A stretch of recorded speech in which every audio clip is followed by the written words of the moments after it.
فارتقي في الخير وارقى أفقا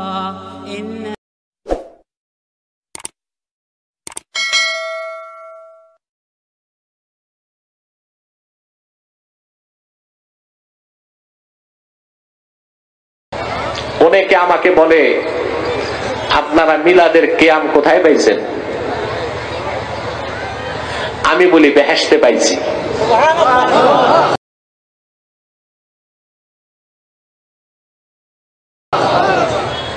বলে আবু হানিফা কি মিলাদে কিয়াম করছে নাকি? আমি বলি আবু হানিফার বাপের বাপ হযরতে আদম কিয়াম করছে।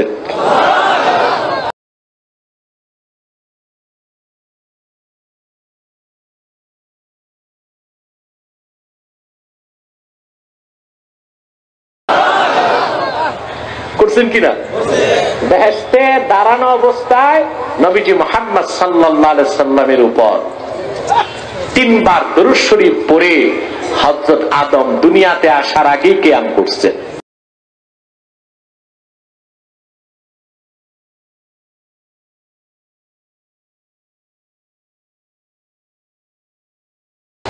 এটাই তো দলিল হিসেবে যথেষ্ট আমাদের কাছে।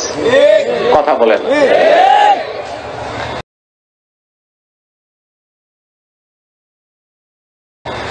আমাদের দেশে তবলিগি ভাইরা চিল্লা দেয়, কি দেয়? জিজ্ঞেস করি এইটার দলিল কই পাইছেন? কয় মুসা নবী তুর পাহাড়ে চিল্লা দিছে। কোথায়?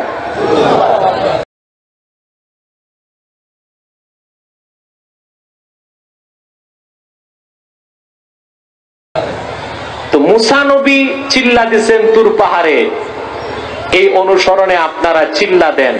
মুসা নবী তো আরেকটা কাজ করছে, তো ওইটাও করেন। কি করছে বলবো? মুসা নবী বিয়ে করছেন শোয়েব আলাইহিস সালামের মেয়ে। বিয়ের পর তিনি তার শ্বশুর বাড়িতে 8 বছর ঘর জামাই ছিলেন, শ্বশুরের বকরিগুলো চড়াইছেন। তো তবলিগি ভাইরা যেহেতু ওনার চিল্লাটা নিছেন, কালকে থেকে শ্বশুর বাড়ি যায় 8 বছর ঘর জামাই হয়ে ওনার দ্বিতীয় সুন্নতটা পালন করেন।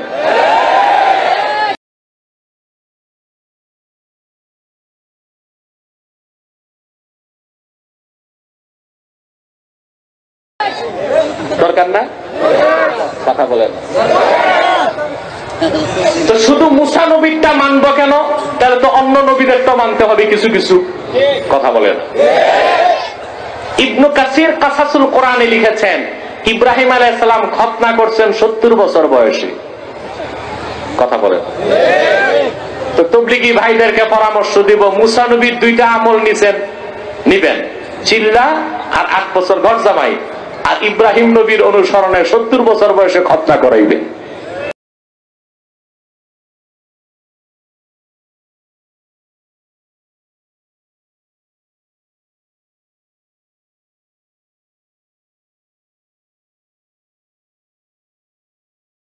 কেমন এটা কথা?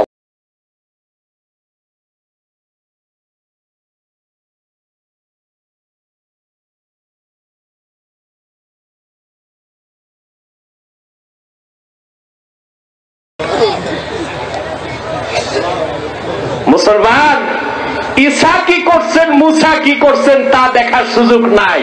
মুসলমান একমাত্র অনুসরণ করবে রাসূলুল্লাহর সুন্নাত।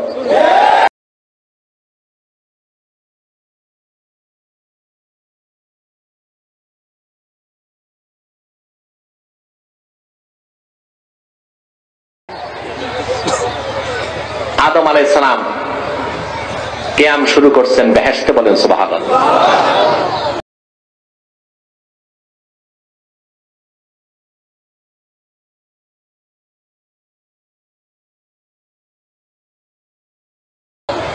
আমার বড় দুঃখ হয় মিলাদ কিয়াম নিয়ে দ্বন্দ্ব হয় বাংলাদেশ।